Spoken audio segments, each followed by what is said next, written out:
आप सभी का मेरे YouTube चैनल डॉक्टर अमर ऑफिशियल में हार्दिक स्वागत है। मेरे इस चैनल के सभी वीडियो ज्ञानवर्धक एवं मनोरंजक हैं। इसे आप कृपया लाइक, शेयर और सब्सक्राइब करें। आज हम चर्चा करेंगे इंटरमीडिएट की पाठ्यपुस्तक में हिंदी विषय में पाठ चलचित्र का, जिसके लेखक हैं सत्यजीत राय। सत्यजीत राय भारतीय सिनेमा के महान निर्देशक तो थे ही, विश्व सिनेमा में भी उन्होंने अपनी प्रतिभा से एक बहुत ही अद्वितीय स्थान हासिल किया। उन्हें विश्व का प्रतिष्ठित ऑस्कर पुरस्कार प्राप्त हुआ। साथ ही भारत का शिखर सम्मान भारत रत्न भी उन्हें प्रदान किया गया। ऑक्सफोर्ड विश्वविद्यालय में उन्हें डॉक्टरेट की मानद उपाधि से अलंकृत किया। तो सिनेमा के क्षेत्र में उनके अनुपम योगदान के चलते ये सब उपलब्धियां हासिल हो सकी। 1921 में जन्मे सत्यजीत राय अपने पूरे जीवन काल में सिनेमा के प्रति समर्पित रहे। उनकी पाथेर पंचाली बंगला फिल्म हमारे देश में ही नहीं, अंतर्राष्ट्रीय स्तर पर भी कई पुरस्कार हासिल करने में सफलता प्राप्त की। इस पाथेर पंचाली को बनाने में सत्यजीत राय को अपने घर के सारे रुपए पैसे खर्च करने पड़े, यहां तक कि अपनी पत्नी के गहने भी बेचने पड़े। फिर भी जब पूरा खर्च का वहन नहीं हो पाया तो पश्चिम बंगाल की सरकार ने आगे आकर उन्हें मदद प्रदान की, जिसके चलते 1955 ईस्वी में पाथेर पंचाली जनता के लिए प्रदर्शन के लिए तैयार होकर सामने आई और देश ही नहीं विदेश में भी इस फिल्म ने तहलका मचाकर कई राष्ट्रीय और अंतर्राष्ट्रीय पुरस्कार जीते। एक क्षेत्रीय भाषा बंगला में बनी यह फिल्म दर्शकों पर इतना अमिट छाप छोड़ी कि आज भी इसे याद किया जाता है। महान लेखक विभूति भूषण बंदोपाध्याय की पुस्तक पाथेर पंचाली पर सत्यजीत राय जी ने जो फिल्म का निर्माण किया, उसमें बहुत ही मार्मिक ढंग से कहानी को चित्रित किया गया है। जिस समय पूरी जनता के पास कोई सूचना का साधन उपलब्ध नहीं था, उस दौर में घर से बाहर कमाने के लिए, जीविकोपार्जन के लिए हरिहर चला जाता है और कुछ समय के अंतराल के पश्चात जब अपने गांव पे वापस आता है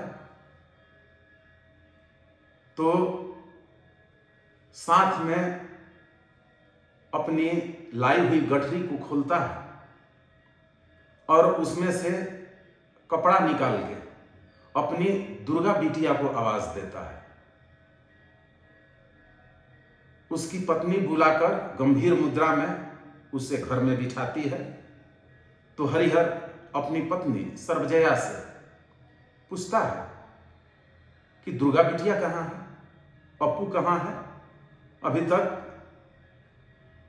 मेरी बेटी और बेटा नजर नहीं आ रहे हैं। ऐसा कहते ही सर्वजया फूट फूट कर रोने लगती है कि हमारी दुर्गा बिटिया अब इस दुनिया में नहीं है। चैत की बारिश में नहाने से उसको जो बुखार हुआ वो बुखार नहीं उतर पाया और उसी बीमारी में वो चल बसी। इस हृदय विदारक सूचना को पा करके हरिहर को जैसे काट मार गया हो। ऐसी घटना का चित्रण करके सत्यजीत राय ने पूरे दर्शकों को, मानव समुदाय को अपनी बात पहुंचाने में पूर्ण रूप से सफल हो गए।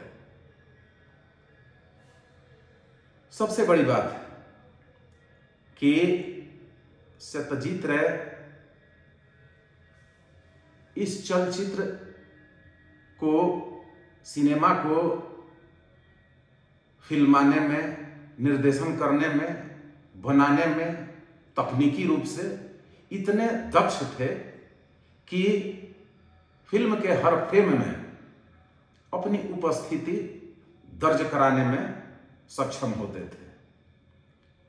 जो बात वो कहना चाहते थे अपनी फिल्म के माध्यम से 100% जनता के, दर्शक के दिल दिमाग में वो अपनी बात का अमिट छाप छोड़ दिया करते थे। इन्होंने बंगला भाषा के अलावा हिंदी में भी शतरंज के खिलाड़ी, सदगति जैसी फिल्में बनाई और वाहवाही लूटी। ऑस्कर पुरस्कार जब इन्हें मिला तो इनकी तबीयत अच्छी नहीं थी। उस समय वे अस्वस्थ चल रहे थे। तो ऑस्कर पुरस्कार प्रदान करने वाले लोगों की टीम कलकत्ता इनके घर पे आकर इस महान पुरस्कार को इन्हें प्रदान किया गया। तो अपनी प्रतिभा से, लगन से, मेहनत से विश्व सिनेमा के क्षेत्र में अपनी डंका बजाने वाले इस महान निर्देशक सत्यजीत राय की यह कृति चलचित्र छात्र छात्राओं को पढ़ने के लिए यहाँ पाठ्यपुस्तक में प्रस्तुत की गई है, जिससे छात्र छात्राएं इस क्षेत्र की बहुत सारी जानकारी पूर्ण रूप से ग्रहण करने में सक्षम हो जा रहे हैं। इस पाठ में बहुत सारे ऐसे भी शब्द हैं जिनके अर्थ छात्र छात्राओं को जानना अति आवश्यक है, जो पर्यायवाची शब्द के भी रूप में परीक्षा में पूछे जा सकते हैं।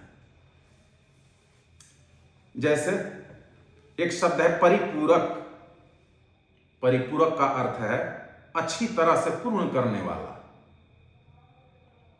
अगला शब्द है संलाप। संलाप का मतलब बातचीत, वार्तालाप। अगला शब्द है निरपेक्ष। निरपेक्ष का अर्थ होता है तटस्थ। फिर अगला शब्द है पर्याय। पर्याय का अर्थ होता है समानार्थी, समान अर्थ वाला। फलक। फलक का अर्थ है पटल या विस्तार। फिर एक अगला शब्द है सवाक। सवाक का अर्थ होता है बोलता हुआ। इसके विपरीत एक और शब्द है निर्वाक। निर्वाक का अर्थ है मूक, यानी कि गूंगा, जो बोल ना सके। आगे फिर एक शब्द आया है ओसारा। ओसारा का अर्थ है बरामदा।